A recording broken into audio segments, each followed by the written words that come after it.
Hey everyone, welcome back to the bench.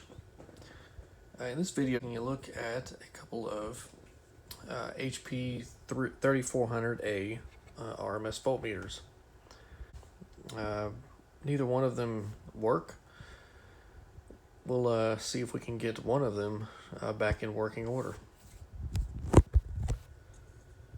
So as we take a look at the front panels here, as we can see, both of these meters are in okay condition. This one is a little bit better condition for the front panel here.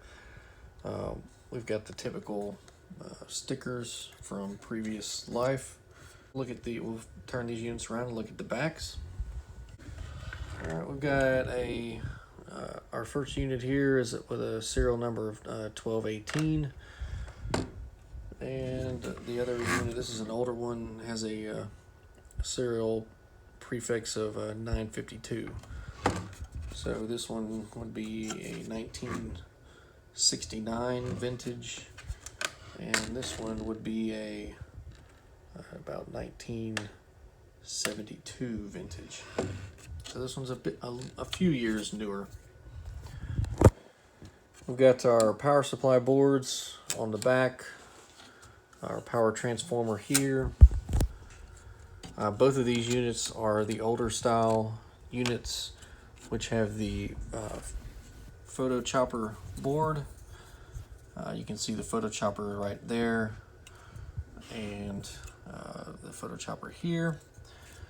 The wide range amplifier board here and here, with our thermocouple pair that we can see down here in this these metal cans. We'll take a look at the amplifier section. This one's still got the plate installed on it, but as you can see, both of these are the vacuum tube stage input amplifier, and our input filter network here and under this metal plate here. So there's a lot of different versions of these meters. Some of the newer ones replaced. Well, the first thing they did was replace this photochopper with an integrated circuit, and on further improvements, they replaced this input amplifier vacuum tube with a JFET amplifier. And the good thing about having two units is we have parts units if we need it. But neither one of them work, and I don't know what the problem is, but we'll see if we can figure that out. Hopefully it's not the same problem, so that we can take parts from one to use to fix the other. So let's power them up. I've got them plugged into an outlet. We'll set both of the units on the 1 volt range, and we'll see what they do. So power that one. All right, and we get a little bit of deflection here on this meter, and a little bit deflection there also. A little bit of a sporadic movement on both the needles. One meter that appears to be pegging high, and we've got one meter that is reading 0.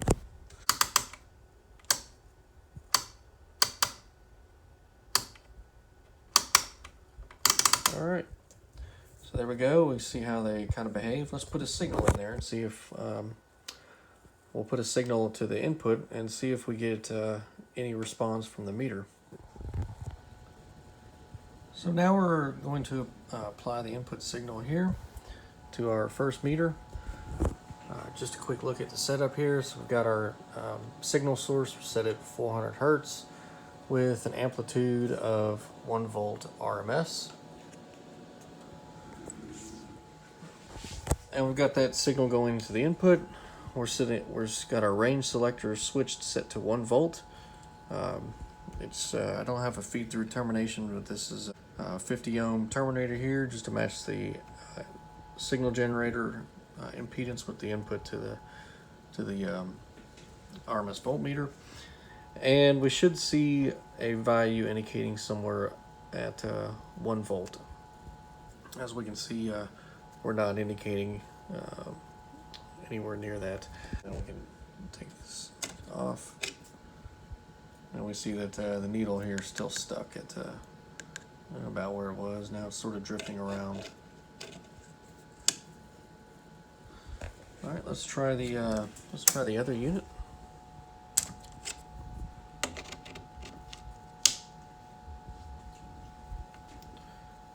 All right, so this one is now pegged high.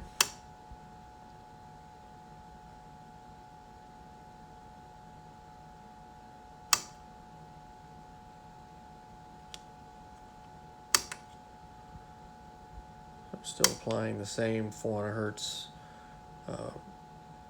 signal at 1 volt RMS. And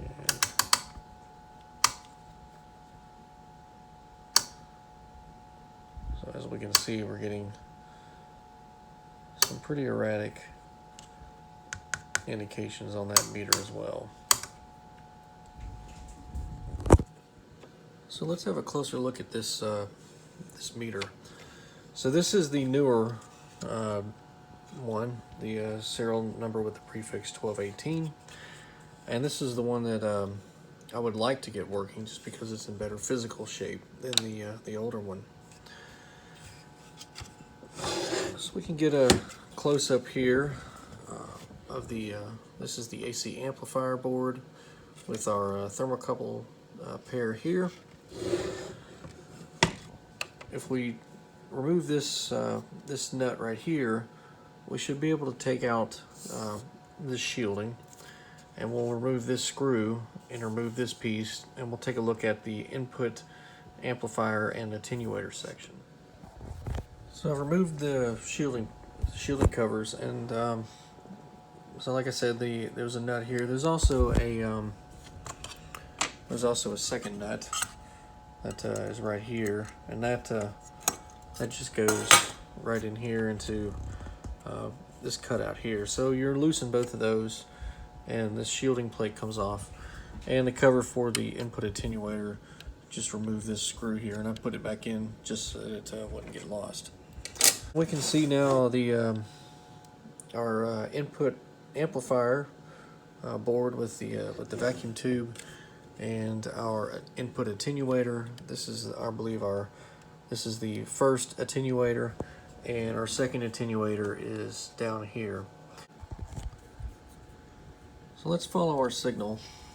What we've got set up here is got the function generator set up for a 400 hertz signal with a 1 volt RMS output, and we've got that going into the input BNC here. We're set on the 1 volt RMS scale, and so the signal, when it comes in, will come through the input attenuator, and it will come out of the input attenuator and go into the input amplifier through this connection right here on the switch. And that's where I got my scope, this oscilloscope lead hooked up to, and we can see here our input signal from the signal generator. As we turn that off, and our signal goes away, and we turn it back on, and there's our signal again. So this is our signal from the signal generator, and it's attenuated down to a very small value by the input attenuator, and this is going into the input amplifier. So let's take a look and see if we can find the output of our amplifier. Now the amplifier here, looking at the schematic, we've got our input attenuator, goes through our switches, and we're on the 1 volt scale switch setting, so it's going to be here, and this is the blue lead that we had clipped our oscilloscope to on the selector switch. So that switch will be down in this position here in the 1 volt scale. Going into our input amplifier, which really is nothing more than an impedance converter. So we're not going to have a whole lot of gain in this stage.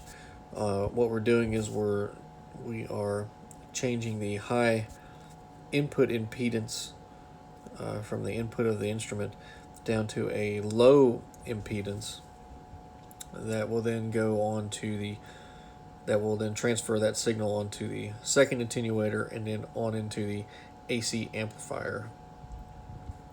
So this is like I said, this is a cathode follower. It's an impedance converter. So we expect to see little amplification through this stage, but we should be able to see our signal at this blue lead, which is pin connection number 2 on the board. So we'll move the oscilloscope lead to that connection there, and we'll look for an output signal. Alright, so we've moved the oscilloscope probe to the output of our cathode follower, the impedance converter stage here. And as you can see, that it goes to the input of the second attenuator, which is this portion down here. As we look at the oscilloscope, we see a very different waveform now. And what I'm going to do is I'm just going to leave let you look at the screen here while I toggle that signal generator on and off. So we'll remove the input signal from the signal generator, and we notice that there's no change. So we'll make some adjustments here, and the screen on the oscilloscope is flickering, but what we can see is that we've got markers set up right here, and we can see that for a complete cycle, so from peak to the peak of the next waveform, we have a time of approximately 8 milliseconds, which if you do the conversion from time to frequency should come out to 120 hertz. We do that simply by taking the inverse of 812 or 8.12 milliseconds. And that gives us a frequency of approximately 120 hertz. So much different than the input signal, like we said, that we had set up to 400 hertz. So what that tells me is that this signal that we're getting out from the output of the amplifier is not our input signal, but it's a ripple noise from the power supply. And we can confirm that simply by toggling the input signal on and off. So right now we've removed the input signal, and we see that we have no change in the output of the impedance converter. And I've turned the signal back on now. We need to look at our impedance converter circuit. We know we're putting a 400 hertz signal into the input, but all we're getting out of the output is noise from the power supply. So really we've got two problems. First problem is that our power supply has too much noise on the input, which means that more likely we'll need to change out the filter capacitors in the power supply circuit. And two, once we change out those power supplies capacitors to remove the ripple, we may need to look at more close-in look at the impedance converter circuit to figure out why we have an input and no output. So let's look at the power supply sources that we have coming into this circuit. We can see here that we have a plus 75 volts coming in, and we also have a negative 6.3 volts. Now this is the power supply to the filament of this vacuum tube. So I don't suspect that the ripple is coming from that source. It is something we can look at though. The first thing I'm going to look at is the input to the plus 75 volts. We'll check the ripple on that line and see what our ripple is showing. Alright, so what is the spec or ripple? Well, I've got the service manual here, and there's a table here, table 5.4, which lists the power supply checks. And the one in particular we're interested in is the plus 75 volt DC. And what it tells us to do is connect a DC voltmeter, AC voltmeter, or oscilloscope between the red, white, and blue lead on the video amplifier A4 and chassis ground. We've got the specification for the DC voltage. There's a regulation spec for line voltage, and then the ripple spec says 400 microvolts RMS or 1.1 millivolt peak to peak. So what I've done is I've connected the oscilloscope probe, and you may not be able to see it, but this lead right here is the red, white, and blue lead that the manual specifies. So that one right there, and chassis ground, and here is our waveform. So we can see, looking at a peak-to-peak value of ripple on the plus 75 volt DC, we're looking at 13.4 millivolts peak to peak. So again, that is well outside of the specification of 1.1 millivolts peak to peak for ripple. So let's look back at the power supply. Here we have our plus 75 volts output from the power supply. We see we have a small capacitor here on the output, a 10 microfarad capacitor. And then our main filter capacitor here is a two-section 40 microfarad capacitor. So we've got a 40 microfarad capacitor, a resistor, and another 40 microfarad capacitor forming an RC filter here. So we've got filter capacitance here and here and here, and then a small probably ceramic or poly capacitor here. So that was where we'll start. Let's locate these components. This will be on the circuit board, the A7 board, and this is a two-section can cap which is mounted to the chassis. Here's our two-section 40 microfarad capacitor here.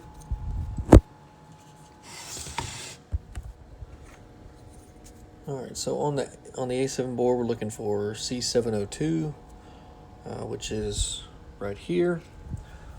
That's going to be this capacitor right here. We'll lift one of these leads out, and we'll check the capacitor. We'll check this capacitor to see how it's reading. The recap of the power supply is complete. Just got here on a bench the collection of capacitors from the power supply section. This is the 1000 microfarad capacitor for the filter, or for the filament supply to the one vacuum tube in this unit. Shows it's 890 microfarads, and that's what we see printed here on the side of the can. Actually, when measured with a capacitance meter, it read about 220 picofarad. So that was way off of the value that it should have been. Also note that these two capacitors here, these are both 40 microfarad 50 volt DC capacitors, and these two capacitors were removed from this portion here, C706 and C707. They're the filter capacitors for the minus 17.5 volts DC, and they both measured around about 4 nanofarads is what they were reading. So again, well off of the 40 microfarads that they should have been reading. Capacitor still checks out good, and these capacitors also measured within a good reading on the capacitance meter. However, went ahead and just changed them all out because we did have some pretty high ripple on the power supplies. This is our new what replaced the dual section 40 microfarad capacitor. It's two 47 microfarad 250 volt electrolytic capacitors, and this is the 220 ohm resistor between the two sections. And then this is our new, this is a 1000 microfarad 16 volt capacitor for the filament supply. I replaced the 890 microfarad capacitor. I just mounted them on this a piece of perf board here, and it's attached to the side with some little hex standoffs, and then routed some wiring from the existing, where they were existing wired here, onto the chassis. Right here was the 1000 or the 890 microfarad, and this was the dual section electrolytic here, which they've been removed and rewired to this new board here. Also on the power supply board, as we can see here, our power supply board with all new electrolytics in the power supply. We'll power the unit on now. We've got it plugged into the isolation transformer over there.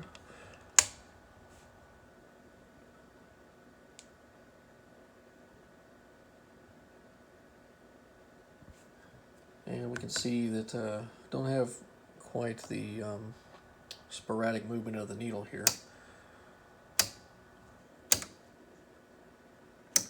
That we were getting earlier. It's going back to 0, so that's good. Let's take a look at the ripple on the oscilloscope. We looked at, before the recap, we had about 13 millivolts of ripple.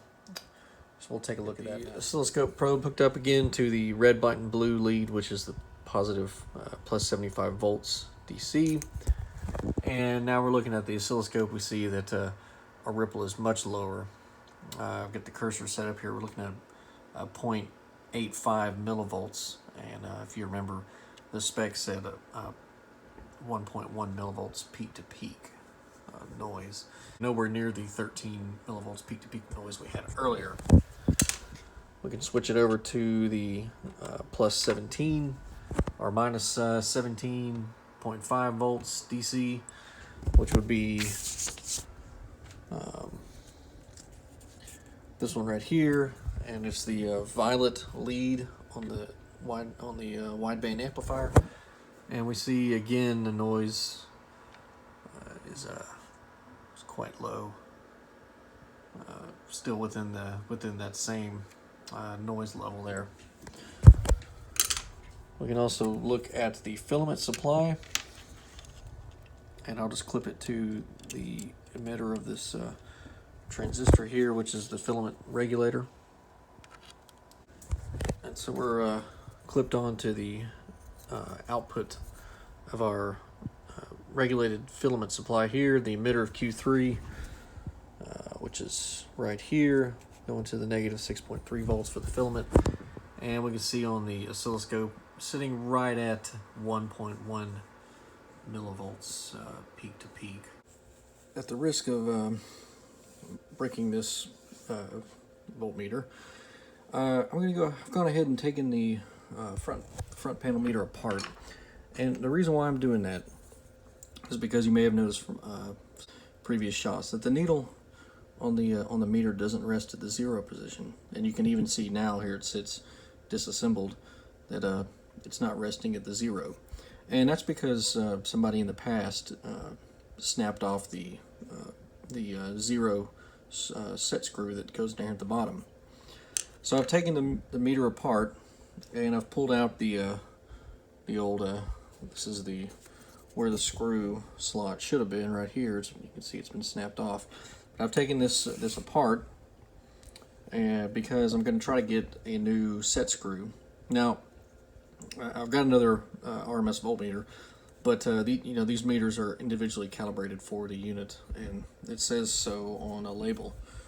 There is a label right here. It says it's individually calibrated. So I'd rather just use the meter that came with it, and this meter is in very good condition. As you can see, the face isn't cracking and the lettering is all good. So what I'm going to try to do is I've got one of these old 435A power meters, and this one it's just a parts unit. It's got flooded out, and so it's not good for anything. But I'm going to see if I can salvage the screw here out of this meter and see if it'll fit in the meter for the RMS voltmeter. Alright, and this old power meter is out now, and you can see this one's kind of junk. It's stuck here, but the important thing is these two meters are pretty much identical in construction. So what you need to do is you got to rotate this disc to line up with these two plastic pins, and then this piece will pop out, and then we can take out this piece right underneath here, which has the screw adjustment for the mechanical zero. All right, the new mechanical zero screw is installed back into the meter face. And just one thing to note, when you're putting this back together, if you're going to do this little pin right here needs to make sure it lines up with the slot in this lever right here, as that's what actually engages to move the needle from side to side. And now we have our meter with the fixed with the new zero set, as you can see there, and now the needle is actually sitting on 0. So now that we've got our issue with the mechanical zero fixed, I want to take a look at the next thing I noticed here is this jitter on the needle. So the manual specifies or actually it doesn't specify, but it has a section for troubleshooting noise and jitter, and that's for anything in excess of 0.5% of full scale. So right now on the 1 volt scale, I've got a 900 millivolt RMS signal going in to the meter, and we see that the needle is jittering here almost a full percent, at least a 0.5%. So I'm going to see if we can maybe figure out where that movement is coming from, and I've got some ideas, so I'm going to hook up some equipment and we'll take a look at that. In the service manual, there's just one little sentence here about the feedback in the chopper amplifier, and it says here that noise on the modulated square wave is suppressed by feedback from emitter of Q606 through C607 and C608 to the resistive element of TC402, which is the thermocouple. So let's look at this on the schematic now. So this is Q606, and this is C607 and 608. So the feedback is this way, from the emitter of Q606 through these capacitors, and through this line here into the thermocouple TC402. So what's supposed to happen here is there's a signal sent in from the video amplifier that causes through this heating element here to produce a voltage on this thermocouple TC401. Well, the voltage here corrected by the feedback voltage produced here, but if for some reason we're not getting this feedback correctly, then that could be causing us to see something on the DC output. So what I'm going to do is we'll take this A6 board out, and we'll take a look at these capacitors here and see if these capacitors are still good. So we found a suspect capacitor on the A6 board, but unfortunately that didn't fix the problem. The needle still was doing the same oscillations that it was doing earlier. So what I've done is I've gone through I went through the troubleshooting procedure in the manual. Not so much looking for a problem, but just to see what it would walk us through, because I knew that this, when you troubleshoot, the troubleshooting procedure through the photochopper circuit has you remove the feedback and apply an external signal. So I wanted to see if maybe there was a problem in the feedback, if we could remove the feedback and maybe that would clear the problem up. So essentially what the troubleshooting procedure does is it has you disconnect the red lead from the thermocouple, which is on pin 13, and it has you inject a 10 millivolt DC signal through a 499 kilo ohm resistor into this point, And then it has you check some voltage readings in the through the signal chain through the amplifier. So what I did was I didn't have a 499 kilo ohms. I just have two 1 meg ohm resistors in parallel, and that gives us approximately 499 kilo ohms. And injecting a 10 millivolt signal from my DC source here. And this is the signal that we get when we look at the positive side right here of C605. And we inserted a positive 10 millivolt signal through a 499 kilo ohm resistor to pins 13. And then I've got the oscilloscope set up using a 10-to-1 probe and whatnot. But here is our signal on the positive side of C605, and it looks pretty close to what the picture here shows. And of course, the needle isn't doing the wagging anymore. It's pegged over to one side, so that may be the reason why it's not. But I can't get it off of that peg right now. When you do this troubleshooting procedure down, you follow it through, and I've got I got the correct voltage here, the minus 2.35 or 35 volts. I checked the voltage at pin 9. I had the negative 1.65 volts. And what it tells you to do when you get to step 7 is investigate R619, R4, and thermocouples. And see paragraph 534 for thermocouple check. So what I'm going to do next is we're going to look at the thermocouple check and see if maybe there's a problem with the thermocouples. Alright, so when we're checking the thermocouples, there's a procedure in here, it's paragraph 534. And what it does is for the checks is perform these checks or supply a 5 milliamps of current to the heaters of the thermocouples, and then you'll check the resistance and you'll check the voltage on the thermocouple.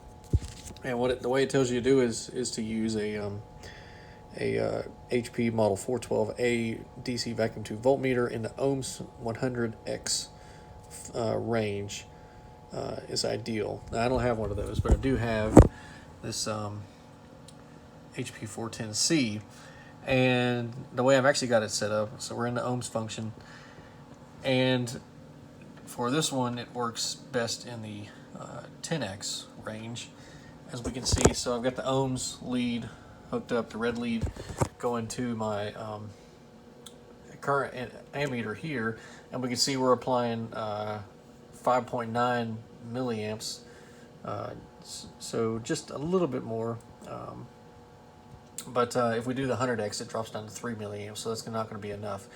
So we're supplying about 5.9 milliamps through that thermocouple, and what we need to do is we need to, for the first check, look at the ohms reading. So connect leads in the ohms function will be in the 10x range, and we connect in between the chassis ground and the junction of C413 and 415, and now we're on the A4 board, which is the wide range amplifier, and that junction this is not it. It's this schematic rather. Now the wide range amplifier schematic, and we're checking the voltage at the junction here of 413 and 415 here. Or not the voltage, but the resistance. And the resistance should indicate between 76.5 to 103.5 ohms. And again, that is for the resistance of this portion here, the heater portion of TC401.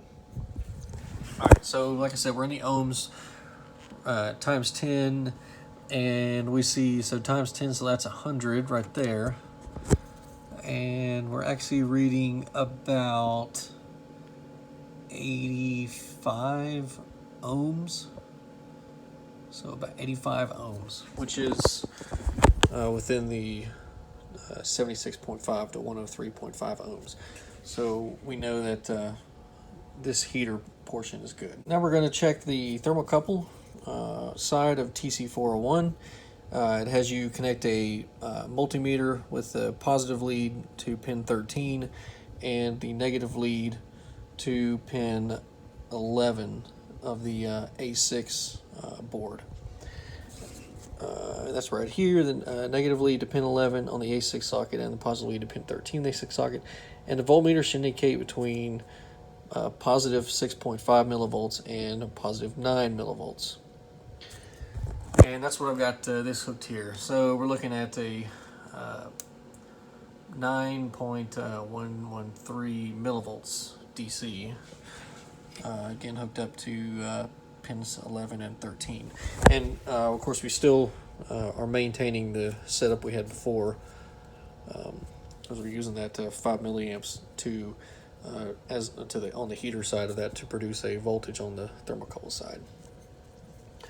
All right, and we'll note the indication for future reference, and if within the test limits, leave DC voltmeter connected and proceed to page 5.14. So we'll make a note that we had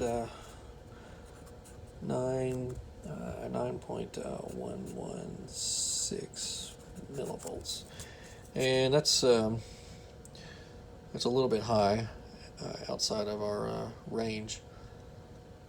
But anyway, we'll continue on and see where we go from there. So we're going to go to page 5.14.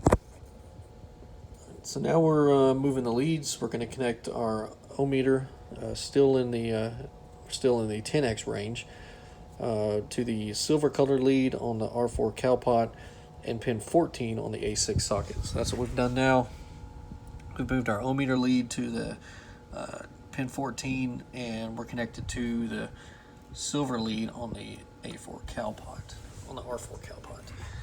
And our resistance of our second thermocouple heater is, looks like about 90.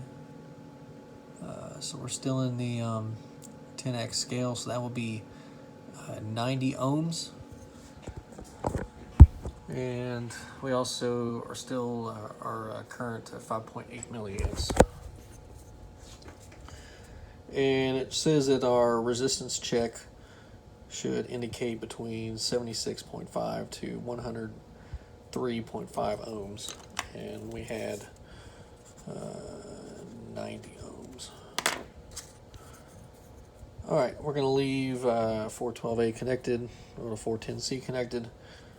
And note the indication on the DC voltmeter connected between 11 and 13 on the A6 socket. Indication should be negative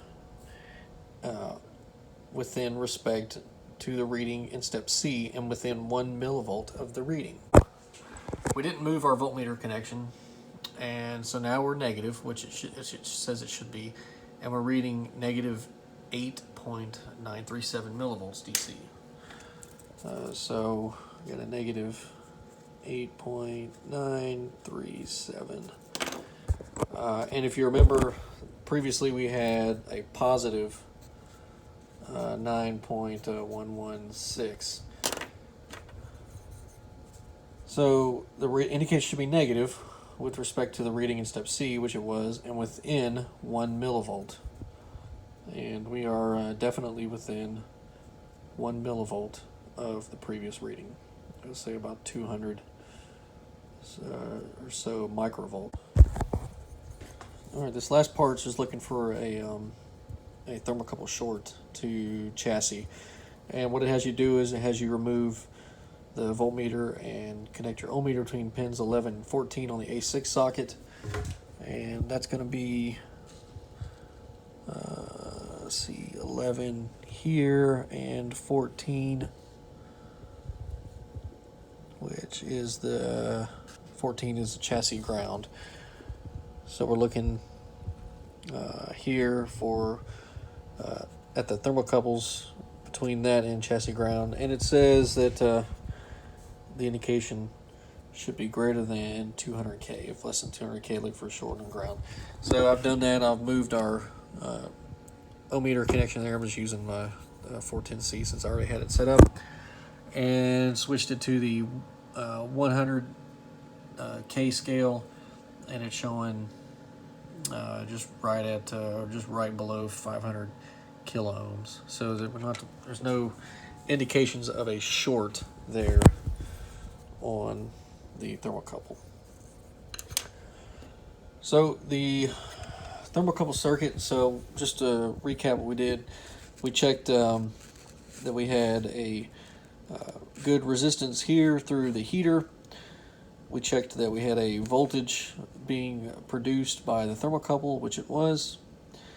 We checked for a reverse voltage at thermocouple 402 and within 1 millivolt of thermocouple number 1, and we were well within the 1 millivolt and opposite polarity as required. And we checked the resistance of the heater for thermocouple 402, and that was also within spec. So our thermocouple module is appears to be working just fine. So this is what the needle should look like. You'll notice that the needle is no longer oscillating or doing that wagging that it was doing earlier. But unfortunately, this is still not repaired. Right now, the signal going into the unit is 1 volt RMS. So it should be indicating right here. First of all, the board that's in here now, the photochopper A6 board, is not the board that that I originally had in the unit. This is the board from the second parts unit is placed in here. And the reason I've done this is because I've continued to do some troubleshooting. By doing this swap, I know that the problem with the original board, which is sitting right here, is isolated to the A6 photochopper board, because that's the only thing, and ultimately that's the only thing that has been changed out that's caused our needle to stabilize. So, in my troubleshooting, the problem I think manifested itself into a greater effect, because what happened was with this original A6 board, I started getting a large offset with a zero signal. So with no signal going into the input and the inputs shorted, I was getting an offset of about almost 0.2 volts, and the needle would just sit here with this offset continuously, and it would do that on all of the ranges. Probing the signal path back through on the A6 photochopper, I found that the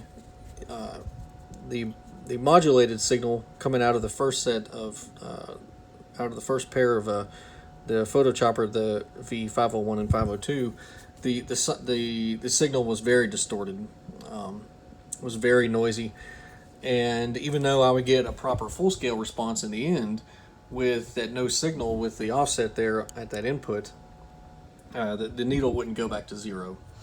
So now I'm kind of stuck. So I've got this photochopper here that doesn't work anymore, and my other board doesn't indicate full scale. But I've got one more thing I'm going to try. So the manual, service manual, talks about these neons here, and this is a oscilloscope signal of the waveform, of the strike waveform of the neon, of one neon bulb in the photochopper. And what it says here in this, this is in the troubleshooting procedure. Check neon chopper voltage waveform. Current variations through neons may cause meter jitter, which is sort of what I was having. For proper chopper action, the neon firing potential, most negative point of a waveform, is normally between 50 and 60 volts.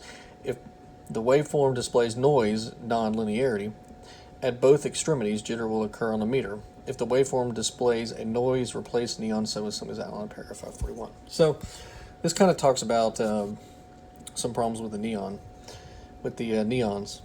And so what I've done is I've gone ahead and hooked up the oscilloscope. I've got my oscilloscope hooked up, and I'm looking at the waveforms of both of the neon bulbs coming off the power supply. And this is the waveform I'm getting. So we've got one, so you can see here the neons are firing alternately. So When channel 1 neon is dim, is dark here, channel 2 is firing, and then channel 2 resets and channel 1 will fire. But look here at this this little piece right here. There's a what I would say is a non-linearity in this waveform. So the waveform here in the manual shows it as a clean, almost straight line. There's a slight little arc in it there, but anyway, you can see it's a uniform through its travel, and we can see here on the scope that this waveform is definitely not linear. It looks like it starts to fire, then there's sort of a little hiccup, and then it reflashes and continues to fire. And when it does that, it also upsets this neon, which is off right here. It upsets that one, and that may be the cause of the indication not reading the correct value. So what we've got here, we've got two photochopper boards. We've got a board that appears to be working correctly as far as the photocells are concerned, but the neons are not working in this one. And we have this board right here, which we know the photocells aren't working. So what I'm going to do now is I'm going to take this board and plug this board in, and we'll look at the same points in the oscilloscope and see if we can get a waveform that looks something like this. Okay, I've swapped out the A6 board, and right now I've got no signal from the signal generator. And just to show you here what I was talking about a minute ago. So here's our offset right now. You can see we've got the needle movement is back, oscillating there about 0.5%, and we're sitting here off of well off of the zero, with about maybe a point, maybe about like a 0.15 volts of offset. So looking at the same points that we looked at for the neons, we see now that our neon bulbs are firing without any disturbance in their cycle here. So we see that remember before we had that little it was a little chopped off part, and it would come back up and it would fire, and then that was of course causing the other one, channel 2, to sort of dip out here. So just looking at one, and that's our image from the service manual, and that is our image on the oscilloscope. So that's pretty much, as far as I can see, just right on where we need to be with our waveforms. Now the problem with the photocells in this one is still an issue, but what I think I'm going to do is I'm going to take this A6 board, which has the good photocells, and take the neon assembly out of the A6 board here and put it into this board, because the neon assembly is a separate piece. It can be removed here. So that's what we're going to do. We're going to wire in the neon assembly from the other board into this board and see if we can have the best of both of the boards put together and get this meter working like it should work. What the manual tells you to do is it tells you to lift several components on the board. What I found the best thing to do was just to I have a vacuum desolder, and I can get these holes pretty clean.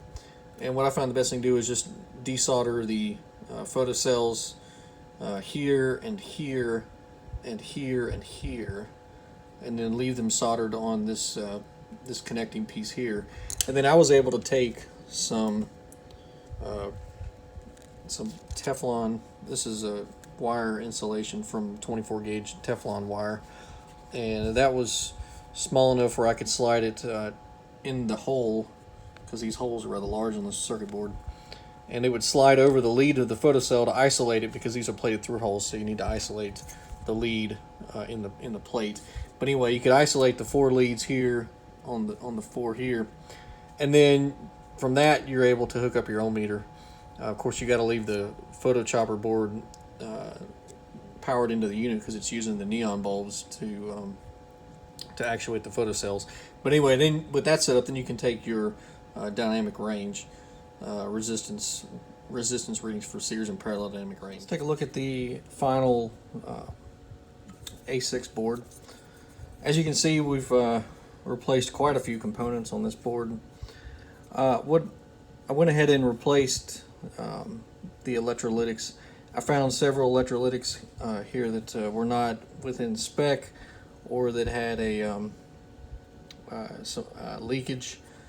And you find if you look here, we've got the electrolytics. We've got 3, 8, maybe 9 electrolytics here. You find 2 or 3 of them that are out of spec, and at some point you just go ahead and replace them all. So that's essentially what we did. New electrolytics here on the input, on the input to the modulator, on the output of the demodulator, and then new electrolytics for the filtering portions here. We'll talk a minute about the photochopper. So we replaced the neon assembly for the photochopper, and we also determined that we had some degraded performance in the photocells. So what I did was, between this unit and the parts unit, disassembled both of the photochopper assemblies and removed the photocells, and we had so at that point I had 8 photocells to work with, and put them back in to the photochopper. And this is a pretty tedious process, but simply putting them in, soldering them back to the boards, and then taking the dynamic series and parallel resistances to come up with to come up with sets that were within the specifications listed in the manual. And the manual has a subsection on how to test the photochopper to determine the series and parallel resistances of the modulator and the demodulator sections.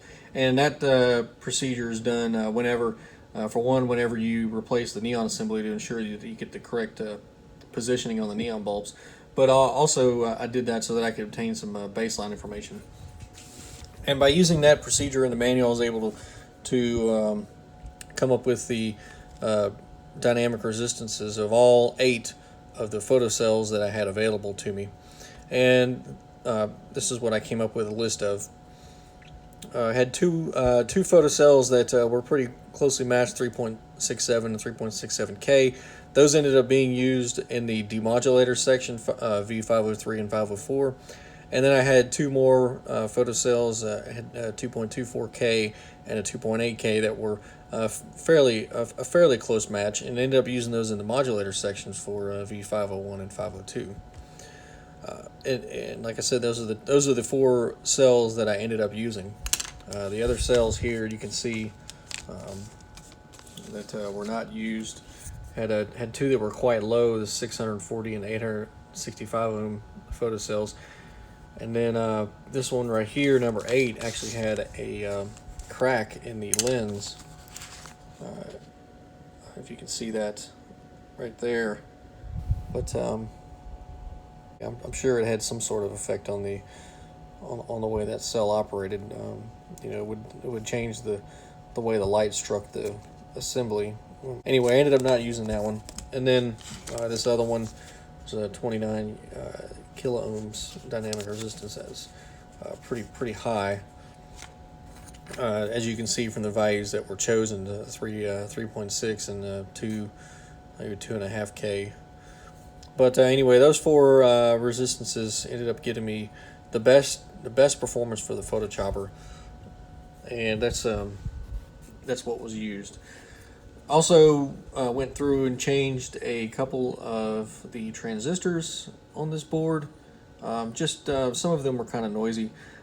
Most of the transistors here in the front section, these 4 here are just common 2N3906 PNP transistors, really easy to come by.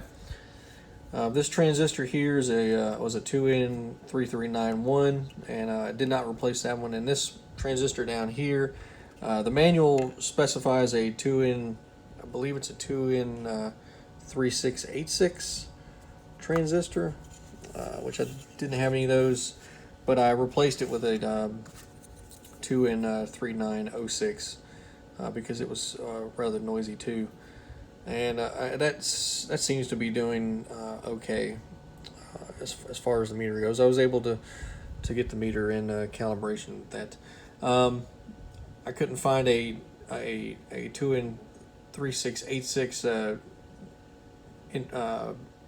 new production replacement there is an MPS 3686, which is still readily available from component distributors, and I've got some of those and ordered, and I may go back and replace that just to see if that changes anything. Also replaced the resistor here on the end. This 1.8K resistor was a little bit noisy. Did not replace the tantalum. This is a 3.9 microfarad tantalum capacitor in the feedback section. That capacitor was just fine. I left it the way it was. So we're going to look at the waveform through the Chopper A6 board.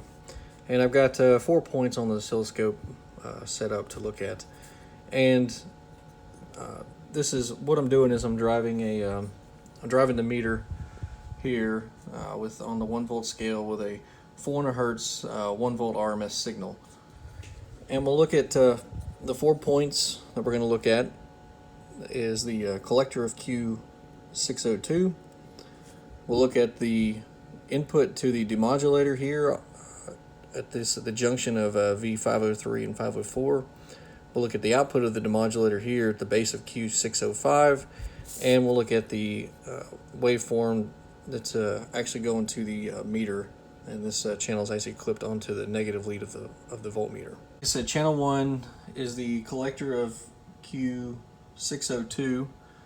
We can see the waveform coming in here.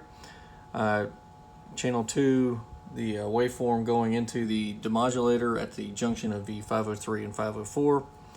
Our output, demodulated output waveform here at the base of Q605, and our DC voltage going to the front panel multimeter. And we can see that, and you can see here the scales, so we're just looking at 10 milliseconds per division, and channel 1's on a 50 millivolt scale, and channel 2 on a 1 volt scale, channel 3 on a channel 3 and channel 4 on a 100 millivolt scale. The service manual has some waveforms here, and what they've done in the service manual is they're driving the meter with a 10 millivolt DC voltage going directly into the input. What it does is it has you disconnect the red lead here from the thermocouples and drive the photochopper assembly with a 10 millivolt DC signal through a 499K ohm resistor at this point 13 here. And essentially what that does is that will overdrive the photochopper, and you'll actually get these waveforms, and you can achieve a similar response just by putting in the same signal, just switching the range. If we overdrive the meter, so we're still putting in 1 volt RMS, but we're now on the 0.3 volt scale, and you can see here that we've overdriven our circuits. And if you'll bear with me here, I'll scale them back down to more usable levels here. We'll just put them all. So now we can see here that we've got pretty similar readings. And not all these points aren't the exact same points, but here we can see this signal here from the base of Q605. Looks pretty similar to what we've got in the service manual. And there is also a signal here at the collector of Q602. Looks fairly similar to what they've got here in the manual. And we'll change the scale here. They've got it actually here at 5 milliseconds per centimeter, and this is at 4 milliseconds, so pretty similar to what they've got. We're not looking at the base of Q604 or the base of Q601, but anyway, if you wanted to, you could probe those points if you were doing some troubleshooting to kind of get a baseline as to what the manual shows here. Well, one other thing that we did change was we put a new 36 kilo ohm resistor in here. The one that was installed, which is this carbon composition resistor here, was reading 39.K ohms. It's a 5%, so that was pretty much at the range at just right at the 5% or maybe slightly over the 5% tolerance for that resistor. So that was replaced, and that resistor here is 36k ohm resistor here is in the this is the 1/10 scale adjustment here, and that also affects the being able to have the meter at 0 when there is no signal applied. So if this is off, you may have issues trying to get your the meter needle, to rest at 0 with no signal, and or if you and there's quite a bit of interplay in there when you're making this R7 adjustment, between trying to find a balance between the an accurate 10th scale reading and at the same time getting the needle to rest at 0 when there's no signal applied. And I was once I replaced this resistor, I had much more success in achieving both of an accurate 10th scale and needle 0 indication with no signal. And actually, what the manual tells you to do is when you're adjusting the 1/10 scale, that you need to make the needle sit a needle's width below the 10th scale, and that is to ensure that you get a 0 indication with no signal applied. It talks about that in the calibration section of the manual. But if you're having problems making that adjustment, something you may want to look at is this portion of the circuit here, because this does these component values here will directly affect your ability to do so. And I also found too that this value here, which is right now is 390 ohms, and that's what's installed in the unit right down there. But this, the range on this resistor is very, very picky also, so you may need to play around with that in order to get that adjustment to come in. The manual specifies a 200, I believe it's a 270 ohm to 430 ohm range for that resistor, and if you go above that 430 ohms, you're not going to be able to get those adjustments in line. So you need to, if you're doing adjustments, you'll need to keep those within that range. But other than that, that's it for this project. This meter is back up and working now, and we'll put a signal in.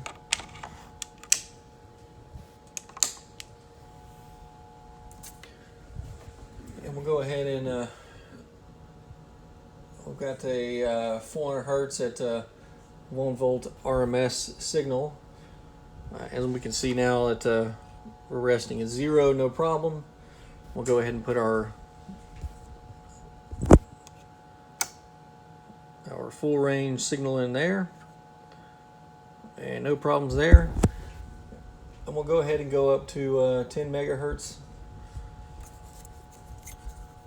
and here we are. And it's at the 10 megahertz. It's going to be off a little bit when the adjustment is made. It's it's within plus or minus 5%. So here we are. We're at 4%, and you may find that when you do the calibration that you can really spend a lot of time making these adjustments back and forth, and it's it's sort of a it's sort of a you adjust it to get the best results over the range. What I found when I did this calibration was I would use the generator, and I used this is an HP 3325B sweep signal generator, and doing these alignments, I found the best way to do is to just sweep the ranges, and you could set it on a slow, maybe 20 or 30 second sweep, and you can really watch you can really actually see it as you sweep through the range, the needle movement. And for this particular generator, you're not able to get, or I wasn't able to get very level readings at 1 millivolt RMS.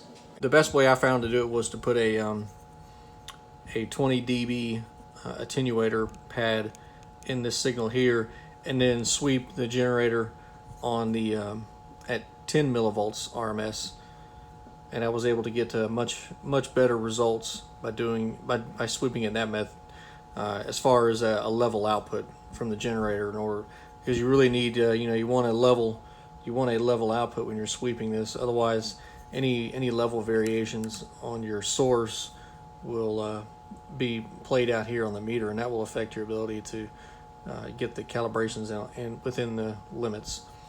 But use a 20 dB attenuator here and sweep it on a higher range. As long as you have a good high quality attenuator, you are calibrating in any effects of the attenuator, so you want to have a good flat 20 dB attenuator for that 10 megahertz there. Another thing to keep in mind when you're calibrating one of these units, if you're going to use a calibration source, like I've used this is the HP3325B. This is the signal coming out of this unit is 50 ohms in output impedance, and this unit is measured into 600 ohms. And if you're going to use that instrument to calibrate, make sure you match the input impedance here. And the way I've done that is just used a BNC T, because I don't have any 50 ohm feed through terminations at the moment.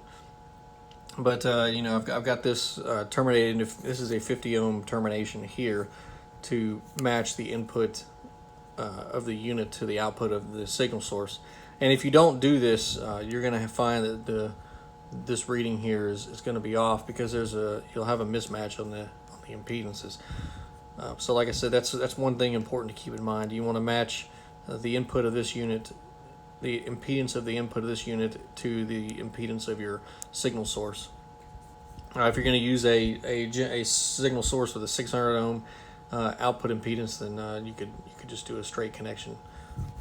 But just something to keep in mind. I'm pretty pleased with the way this meter turned out. I think like I said, I was able to get the unit to calibrate within the specified requirements per the manual, and I think it'll be a good addition to the bench. I hope that this video was helpful to anybody that's trying to work on one of these meters. If you found something that was helpful, or if you had any comments or questions, put them in the comment section. And that will be it for this video. If you like the videos, if you like the channel, please subscribe. Leave any comments you have, and I will try to get back to those as I can. And stay tuned. There'll be more videos coming up. That's all. Thanks.